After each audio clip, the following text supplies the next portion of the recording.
ফাজাইলে আমল পড়তে পড়তে নারী ভুঁড়ি বের করে ফেলছে দেখেন।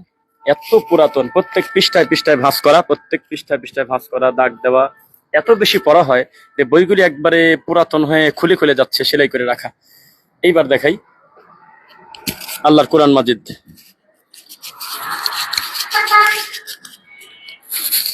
এখানে যতগুলো কোরআন মাজিদ আছে আমি আপনাকে দেখাবো। 2-4 মাসের ভিতরে কেউ এক পৃষ্ঠা পড়ছে, আল্লাহ আলাম, জানি না। চকচকা চকচকা, কোন একটা জায়গায় ছিঁড়া নাই, কিচ্ছু নাই, কোন একটা জায়গায় পুরাতন মনে হচ্ছে না।